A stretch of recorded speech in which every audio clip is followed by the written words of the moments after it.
And welcome. Raising the Game today. I'm David Levin.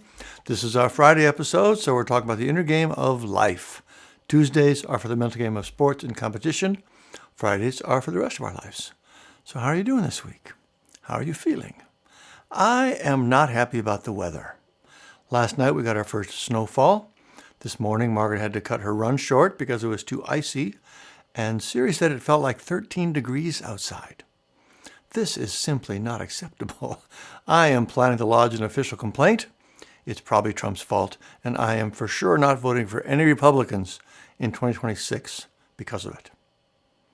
Seriously, though, it's terrible. It is funny to remember how happy this used to make the kids. I remember it myself, too. There was nothing more exciting than the day you would wake up and discover snow on the ground, even just a little dusting like we have. That joy was right up there with Christmas morning, beyond exciting. But now, somehow, I've become the cranky old man complaining about it. And such is life. But I really do hate it, for the record. All right, plenty to talk about this week. Trump's continued clown show of nominations, some happy accountability news. We're going to talk about meditation, the Noom app again, and losing weight, a great challenge this week, and some good new recommendations. All right, we'll start with ups and downs. So what gave me a lift this week and what things were pulling me down? In the ups category, I sent my first link for my new Essentials CD this week to my friend John Miller, the QBQ book co-author. The last couple of glitches are resolved. I believe it's finally ready to go, and I'm just very excited about it. I'll say more about it next week when it's fully official, but that felt pretty great. Still playing guitar, too, and it's starting to look like that is going to take. It is surprisingly fun and engaging. I shouldn't be surprised, I guess, after so many years of doing it, but doing it for fun is just really different. I literally never did that before. So this is also pretty great, and we'll see how it goes. The other item this week is that I've started a new video project. This is a piece I've been thinking about doing for over a year. It's basically answering the question, why are people going so crazy lately, and what, if anything, can we do about it? The observation that people really do seem to be losing their minds is actually what got me started on the whole Raise Your Inner Game book project in the first place, back in 2010. So I've been thinking about this for a long time and haven't addressed this particular question on its own anywhere. So I just thought it was time to do it, and I really enjoy that kind of work in general. It feels good to do, it's fun, though also frustrating at times, like all creative projects, or at least all my creative projects. Possible I'll have that ready to announce next week too, maybe the week after. Either way, those are fun. For my downs this week, I've had a back issue that's been giving me some trouble. Something slipped a couple weeks ago. Typical. I was literally doing nothing to cause it, not lifting anything, not reaching for something, just walking along. All of a sudden, ow, what was that? And a lot of times, maybe most times, things like that end up being nothing. This one has persisted. Been to the chiropractor a couple of times. First one didn't help. Second one seemed like it might have. But that definitely weighs on you. The discomfort itself is there. This one is the worst when I'm sleeping. It's usually fine during the day. I can do whatever I would normally do and really not even notice it most of the time. But during the night, it starts to kick in. It hurts to turn over in bed. And when I get up in the morning, it's pretty bad. So just physically, it's hanging there all the time. But you also start to worry, right? Geez, did I really do something? Is it never going to get better this time? I will say, it is better today. Don't worry about me. Looks like it's all good now. But it was sort of a bummer for a while. The other one is actually a good thing. It's just hard. I've started up a new Noom project. Want to take off a few pounds, maybe 10 or so. So I've kicked into that mode where I'm tracking everything and eating quite a bit less than my body thinks I should. And everything about it is good, except for the work of being hungry all the time and resisting all that pull to eat more. So that's an interesting tension. Intellectually, inner game-wise, it's great, all good. But the experience itself is pretty much all bad. Anyway, sort of funny. Still happy to be doing it. And those are my ups and downs for the week. Next up, top stories. I'm sort of tired of talking about Trump, to be honest. And like I said last week, all of this news is really still speculative. Nothing concrete will happen for another couple of months. But I still feel like some of these things need to be pointed out because they're just so bad and worrying for what's to come. We talked last week about Matt Gaetz for Attorney General, though he's since withdrawn his nomination, thankfully. Pete Hegseth for Secretary of Defense. Ridiculous choices in so many ways. But both these guys now also have credible sexual assault allegations against them. RFK Jr., among all his other crazy stuff, also has assault allegations. And of course, Trump himself is the king of sexual abuse allegations, and he's been convicted of it. Any one of these claims would have been instantly disqualifying for public office up until very recently. But it means nothing to these people now. Where is the outrage from the right? When did moral character stop being important to them? The answer is it was never important to them. It was always just posturing to further their agenda. If you can't stand up now and say this is unacceptable in our leaders, you never meant it in the first place. It was all a sham. And this whole group of nominees just solidifies the reality that this administration is fundamentally anti-women, anti-progress, anti-choice, and wants to take us all back to a time of male-dominated toxic masculinity. The pattern is just so clear. Trump has also continued to nominate people who have no business in the position, no experience, no expertise. Linda McMahon, the CEO of WWE, professional wrestling, to head the Department of Education. What? Sean Duffy. That's sort of fun because my next door neighbor when I was a kid, his name was Sean Duffy too. But this Sean Duffy, different person, is a Fox News host. He is nominated to be Secretary of Transportation. Again, what? Dr. Oz is to be the head of Medicare and Medicaid. And he's at least a doctor, you might say, but he has no experience leading a big organization like this. And he's also a quack. His show was famous for pushing all kinds of things that had no basis in science. He's just a grifting, posing entertainer. Medicare and Medicaid are deadly serious for millions of people, hundreds of millions of people. And he is just not a serious person. You remember that Pete Hegseth, the alleged sexual assaulter / defense secretary nominee, is also a Fox News host with no relevant experience. The Defense Department has something like 4 million employees and could not be a more serious position. But Trump likes people he sees on TV. And it really is no more complicated than that. If they like him and they're on TV, that's who he wants. He is absolutely that shallow and small-minded.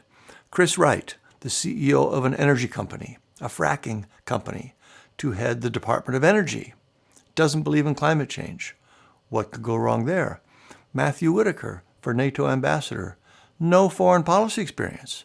How can you be the ambassador to a critical foreign policy body that has everything to do also with our own national security when you have no foreign policy experience? What must other countries be thinking about us right now? And the last one, just for fun, you remember Trump made a big deal out of distancing himself from Project 2025, right? I have nothing to do with that. I don't know the people who did it. It's got nothing to do with me. He threatened to sue groups who kept saying that it was, in fact, his agenda. Well, now Russell Vought, a self-described Christian nationalist who served in Trump's previous administration, so we certainly knew him. Vought wrote a chapter of the Project 2025 document. He led the planning for the first 100 days part of it. So the truth is, he was a major architect of the whole thing, and Trump does know him. Trump is now bringing him back into his old position. So that whole story was just one big lie, straight up, bald-faced lie. But here's the point for me with all these terrible nominations he's making. You can legitimately argue that the government needs reforming, and you're almost certainly right about that, right? I'm sure it does in many ways. But there's a big difference between reforming something to make it better and just burning it down. I don't actually believe Trump wants real, effective reform. If you wanted to reform government in a way that made it do a better job for the American people, you'd bring in Bernie Sanders, right? You'd bring in people who know how things work and care about helping people. That's not what Trump's doing. He's not bringing in people who can make things work better. He's bringing in people who will make things work better for him and his rich friends by tearing down what these agencies are actually supposed to do. He's taking advantage of people's understandable frustration with government to turn it into a vehicle for his own personal gain. Again, none of this is a surprise, but my goodness, keep an eye out for what these jokers are doing, because this could get really very ugly very quickly. The next test will be Senate Republicans. They have the power to stop many of these nominations. So, will it be country over party, country over Trump, or will they once again cave and allow the worst to happen?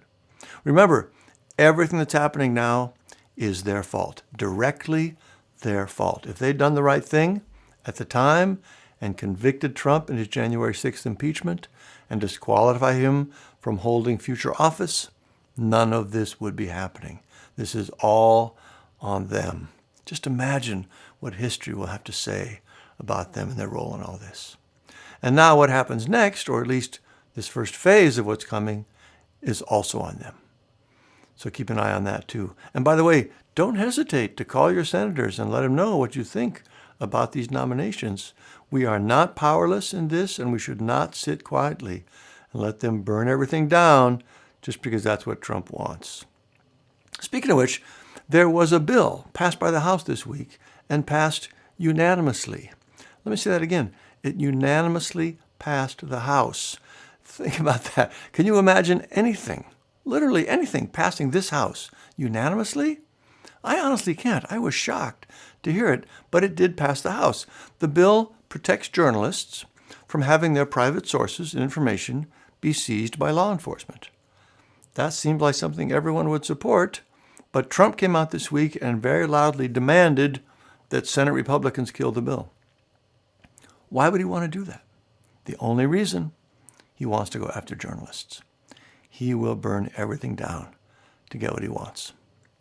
On a happier note, at least some bad actors are paying some consequences for their actions. Alex Jones, you may know, claimed the Sandy Hook school shooting was fake, got sued, found guilty, massive penalty.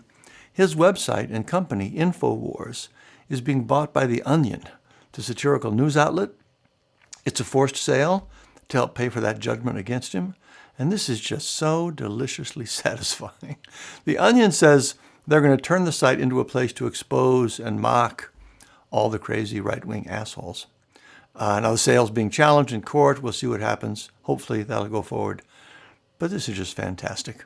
Also lovely, Rudy Giuliani forfeiting assets, his Mercedes, a collection of fancy expensive watches, all to pay part of his massive judgment for defamation of the 2 election workers in Georgia. They're suing him again for contempt of court because he keeps repeating the false claims that the court ordered him to stop doing. His lawyers have quit. Rudy seems to be having a pretty hard time also. Very well deserved, if I may say. So at least some of the terrible people who have popped up in these recent years are paying for their destructive behavior. We can only hope the forces of good keep up the good work. All right, that's Top Stories. Next up, Inner Game Gold.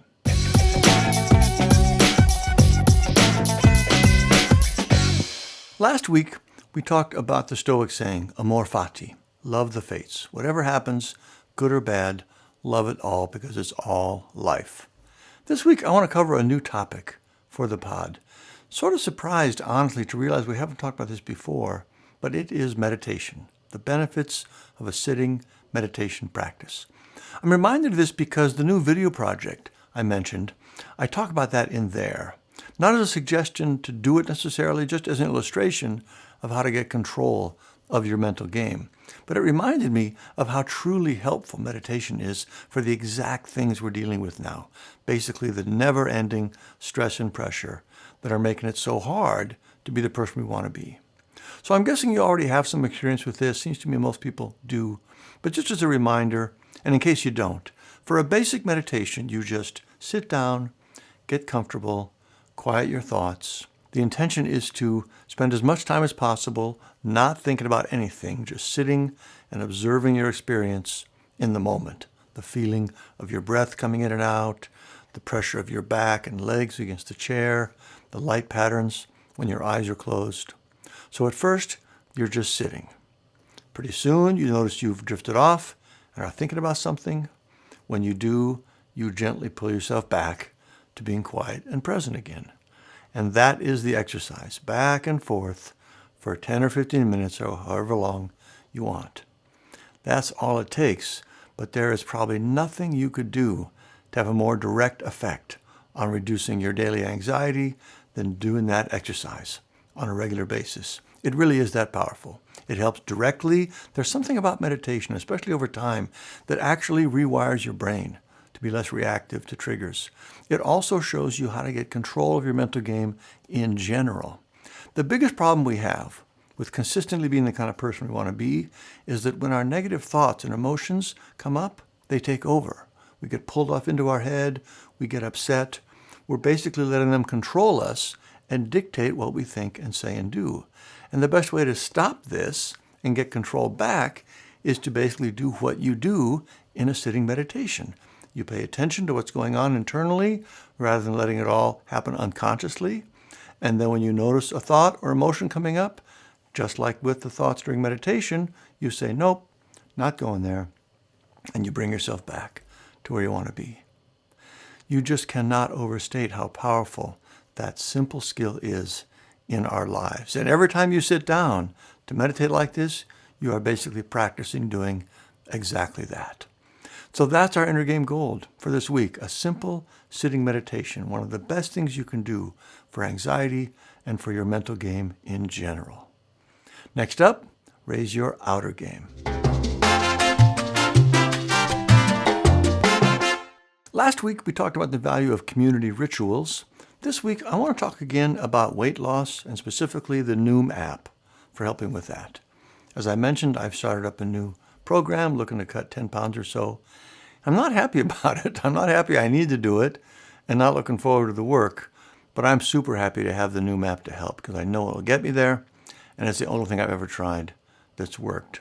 Now, I say worked, but it's also true that if it worked completely, I wouldn't be having to do this, right? That was the idea. While you're losing weight, you track every day and stay within the weight loss calorie limits that Noom tells you. When you hit your target, you keep tracking, but stay within the weight loss maintenance limits, which of course are higher. And for a while, that seemed to be working. I even think I talked about that back then on the pod, but for some reason that I don't actually understand, it kind of stopped working. I was being pretty good, tracking, watching my intake, but a few different times, it would just spike up like 2 or 3 pounds and not go back down, and I don't really know why. My fear is that it's some sort of metabolism reset like you hear about, meaning when you're dieting, your body resets its baseline for how many calories it needs, but your appetite doesn't reset. So you end up in a situation where once you stop, your appetite thinks you need the intake you had before, but eating at that level causes you to gain weight. I'm not 100% sure that theory is proven yet, but it is genuinely frightening if it is. Like every time you lose some weight, you're setting yourself up for it to be even worse next time. I hope that's not true, but it does seem like a possibility based on my experience. Noom has an algorithm for how many calories you should eat to lose weight, initially, and then to maintain weight. If I'm staying within its limits for maintaining weight and still gaining weight, there's something wrong with the algorithm, right? Or with my metabolism. Now, it's not that simple. Maybe I'm not tracking as accurately as I think. Maybe I'm slipping more than I realize. Either way, something definitely seemed weird in the gain. And so now I'm at the point where I'm noticing it and I'm motivated to take it back off again. My clothes are starting to not fit. I just feel it in all kinds of ways. So I'm back in weight loss mode. It's been 7 days. Pretty hard every day. Honestly, my appetite is still strong. It's a lot of work, but the Noom app makes it manageable. I do like the feeling of focus and self-control during these times. I like the feeling of eating less sugar and carbs. It also starts to work pretty much right away, which is satisfying and helpful. So it's all good, and it's also a lot of work. I salute everyone who's taken up this battle. I'll also say, And this is sort of ridiculous in my situation, but I still think a lot about Ozempic.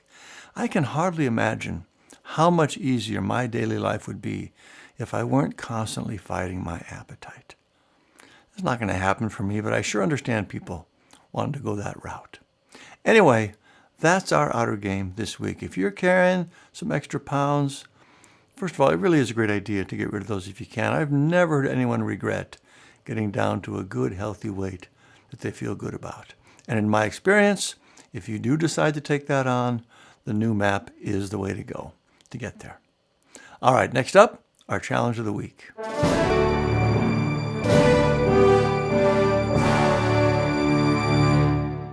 This week, let's try some sitting meditation.